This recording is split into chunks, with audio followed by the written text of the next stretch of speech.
Oh, Jorge, I am so serious. I'm glad that there's no tea in my calming tea today because, oh hey, hi, it's me, Wilma Fingerdoo, with this week's Untucked. And I hope you are too. Well, let's just get to it. This was a very emotional Untucked, lots of stuff going on, which I felt was proper because it was a very emotional episode 6 all around. I'm just saying. So we started this episode off with Team Makeup, Aquaria, Asia, and Monique being safe. And of course, you know, have something to talk about. Asia asked the girls, were they okay with being safe? Well, it was no surprise that Monique was not. She all but blamed the other two for the fact that she wasn't in the top, that she had to dial herself back so she wouldn't overshadow the two of them. This is a competition, Monique. Overshadow everyone. Take your advantage where you can, because you don't know when you'll get another. I'm just saying. And you could see that both girls were a little insulted by that statement. I mean, Aquaria at least gave her patented look around the room to see who else was gay reaction. So clearly they didn't agree. Do I agree with Monique? Well, no, because there was clearly a great team and a sucky team. Where did that leave Team Makeup? In the middle. Seriously. And can I just say, Monique was nowhere near good enough as her team's moderator to win. She should have been working on some ooh-ah-ah sensations with her team to present on the panel than her last-minute outfit, bless. But that said, that last-minute outfit definitely, if they had been judged individually, would have kept her out of the bottom, I think, because it was fantastic. Sensing a dial about to be turned up to 10, Asia diffused the situation, or at least she tried to, by pointing out to Monique that she was safe in an outfit she made in 30 minutes over girls with thousands of dollars of drag on their back. Thousands of dollars. Jeez, I need to raise my sewing fee, I'm just saying. Needless to say, Asia's comments did nothing to quell Monique's ire. So, Asia changed the subject again. She's a good Judy. And asked the girls of the girls in the bottom who would be going home, because it was very clear that Blair, Cracker, or the Vixen were going to be going home. And I thought it was very right of Monique to say that no matter who she was up against, the victim would... And she was a bit of a victim this week of her own grandeur, I'm just saying. That if the Vixen were one of the bottom two, then somebody else would be going home. Good call, Monique, just saying. And then as the girls are waiting for the rest of the cast to show up, Asia called out for a virgin cocktail. Just a clean cranberry juice is all she wanted. So, as the bartender from the crew scurried off to get that, Monique said that they reminded her of some trade she was sleeping in seminary school. Way to put the semen in seminary school, Monique, I'm just saying. But seriously, it sounds like Monique's religious upbringing was a bit of a hurdle for her, especially having a mom as a minister. I'm so serious. And that's our third girl with a religious background sharing their experiences on the show, and they couldn't have been different. I mean, poor Dusty being brainwashed into being straight, sweet beats. And there's Blair with a very supportive and loving mother who couldn't love her little drag son more. And then there's poor Monique trying to pray the gay away. Bless her. I mean, what a horns of a dilemma to be stuck on. I'm so serious, especially if you're having sex with somebody at the church. What could be more confusing than that? I'm so serious. I'm just very, very glad that Monique took a moment to tell America that you can pray all you want. It doesn't work. Nothing works. You're as God made you, and you better embrace his gifts or take up drinking. I'm just saying. Thank God the rest of the girls entered the lounge, and right away Cracker and Blair went for their iPods to brush up on the lip sync, which left, of course, the Vixen to tell the girls what happened on the main stage. Now, I just need to say, I was very, very shocked that the Vixen wasn't worried, because of the three of them, I thought that she got equally negative critiques as Cracker did.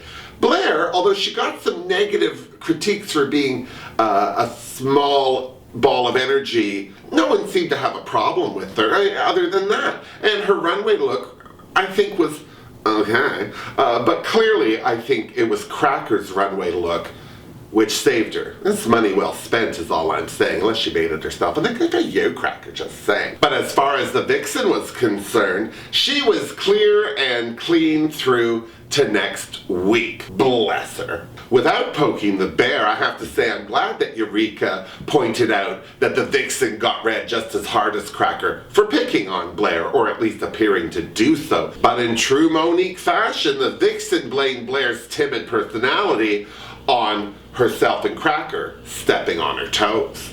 Seriously. But before the girls could dish any further, in rolled a TV screen, which meant someone was getting a message from home, and that someone was Eureka, which was lovely because her mom was fighting cancer, and you could see from her trach tube that she was still deep in the weeds, so to speak. And her sister was there. Now, I have to say, I thought that because of her tracheotomy tube, that Eureka's mama wouldn't be able to speak, and that's why her sister was there to convey some messages of love from mama. But no, mama had something to say, and she darn well said it and called her big teddy bear a winner, as did her sister. And that made me cry. Everyone cried. Tissues were passed around, mops were brought out. No one was dry from the chin down, I am just saying. And I have to say, it was great for Eureka, I think, because when she did leave her mama, she couldn't speak. So that's a progressive step in the right direction. So here's to Eureka Sr. and Eureka, and of course her sister, who I think isn't wrong in saying that Eureka could win it all. I also love that Asia threw that shade at her, saying she was wrong. And I agree with Asia. Eureka's mama looks old school, and by old school I mean she's not afraid to smack a kid back in line. That's a good mama is all I'm saying. I could have used a mama like that. I'm lippy. Seriously.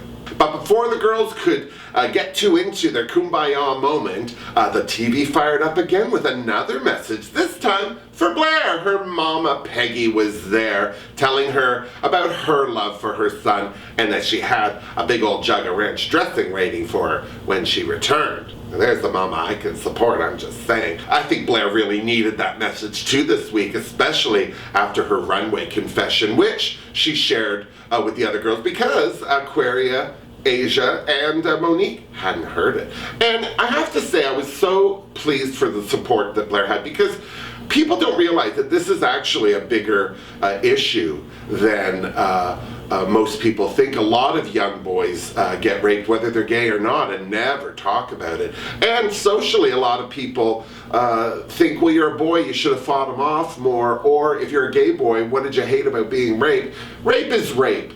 Calm down. Nobody likes anybody doing anything without their permission. And I hope that the people on the social medias and the tubes and the twits and the grams and all that are as supportive as that workroom was. There was a lot of hugging, a lot of kissing, and then we had a brief jump over to Cracker sweating it out. Now, Cracker is a little older than the other girl. She's just in her 30s. She's been doing this a little while. Bob the drag queen is her drag mom. So she was really feeling down about the fact that the only thing the judges really called her on was her comedy.